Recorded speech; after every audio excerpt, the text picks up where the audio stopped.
All right, in this video, wanted to just talk about my whole entire life in baseball, give you an idea of my background and experience. So, first sport I played when I was very young, 5, 6, soccer, and then at 7, that's when my dad took me out into the backyard for the first time and started playing catch. And then from that point on, my dad was really into it, playing catch every single day, taking me out, working. First year of Little League was when I was 8 and was pretty good that year.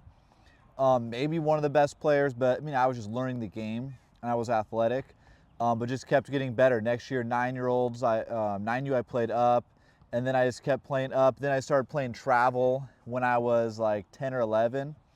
Was on the San Diego Stars, the #1 team in the country at the time for 12U. Won national championship at 12U. I pitched the championship game. That was the AAU was the big one at that time in the late 90s. And it was a three-peat for them. The last couple 12U championships they had won. So they really did a lot of recruiting for that year. So we were an incredible team. It was a lot of fun. So for me personally, I had a ton of fun at those ages. The next year with Stars, we took like 3rd in the country. Next year I was on a team called the Rebels. We took 2nd in the country. So those ages were a ton of fun for me in travel ball, and that kind of is why I got into coaching travel ball, because I just loved it. High school was a lot of fun, and went to Capistrano Valley High School. I made all CIF. Maybe a couple times, I can't remember exactly. I was a great pitcher and a really good hitter, and so it was one of those things where I was a two-way player. And actually for college, went to LMU Division I, and they are a good school, but I was a two-way player there, so it took me a while to really figure out exactly who I was.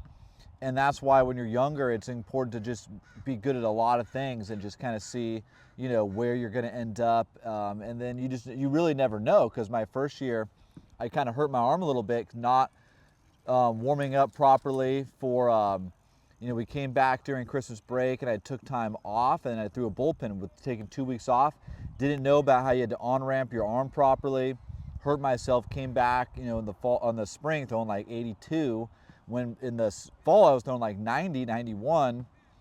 Obviously that wasn't going to be successful, so did really bad pitching, but then I ended up playing second base, starting as a freshman, Division I at second base, hit 296. Had a pretty good year, but it was a lot of trauma with my arm and everything. So then transferred to the Masters University, smaller school, ended up healing, which I didn't know that was going to happen, but that helped me learn a lot about how to take care of your arm. And in that off season too, I also put on like 40 pounds, and that helped me with understanding the importance of getting bigger and stronger, how to protect your arm, all of that stuff. Got my fastball up into the 90s again.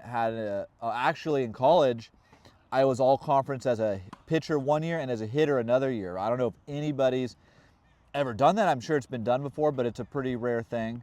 And so made all-decade team at the school, got drafted by the Cubs, and I was drafted as a pitcher. I could throw up to 96, and was really working on my mechanics, get my fastball up as high as possible, and then had more arm issues with the Cubs because I was really working on scap loading hard, which I was probably not doing it really properly. Got my fastball up really high, for a short period, and that helped me get drafted, so I'm thankful for that.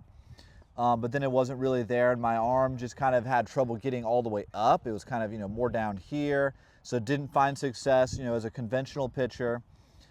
I had always thrown the knuckleball just as a kid, and I knew that at some point I wanted to give it a try, and so here I was. Okay, my fastball's not really good enough, so I, talked to the guys in the Cubs organization. They're like, okay, try it out. So threw it a little bit. They liked it.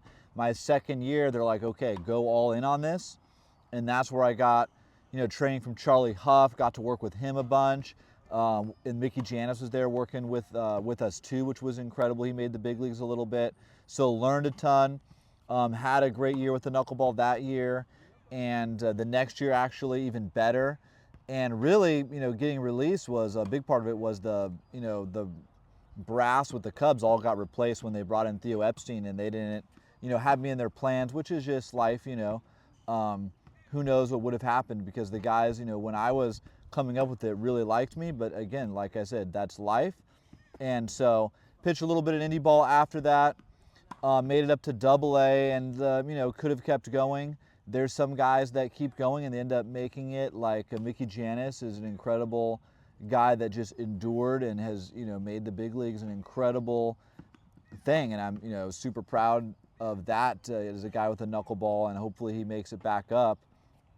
And it's an incredible thing. But now I'm doing this. I'm coaching, and I've been doing coaching for like maybe over 10 years now. I think I started when I was like 25, 26. Even like when I was still playing, I would coach travel teams.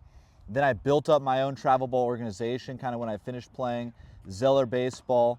We were pretty big in Southern California for a few years, and then that just kind of got overwhelming, and I was like, okay, well, how do I have an impact and share my knowledge that I've gained? Because I've gained so much knowledge as, playing through the ranks when I was a kid, high-level travel ball, which was a passion of mine. It was a fun thing. So being able to share that with younger guys, high school, Division I, getting drafted, playing professionally, throwing the knuckleball, really unique life experience, which, is awesome to be able to share. But how can I share that with as many people as possible? And that's where I found, social media and online training, and then got into it and realized you can actually get people way better doing it like that, because you can, stay in touch every single day and guide them and iterate, gradually. So it's a far better thing.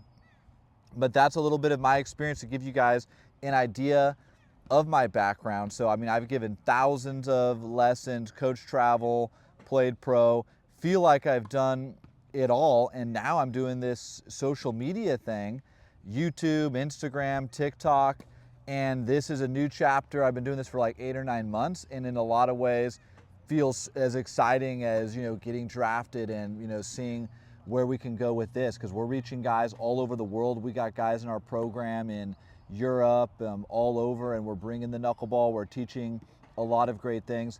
So it's a lot of fun. So if you're seeing this for the first time, subscribe to the YouTube channel. We're growing quickly, and we've got stuff on a lot of different pitches. We've got especially a lot of stuff on the knuckleball. We've got an Instagram channel that's pretty big, Joe Zeller 7, check that out. Lots of short stuff on there, and TikTok as well. And there's new content literally daily, and on YouTube it's close to daily, but we're trying to ramp that up even more. And then if you're interested in training, reach out. We have a program that's super successful. We've got guys all over the world in it. And if you're not ready for that, just check out all the free content, and we'll see you guys in the next one. Peace.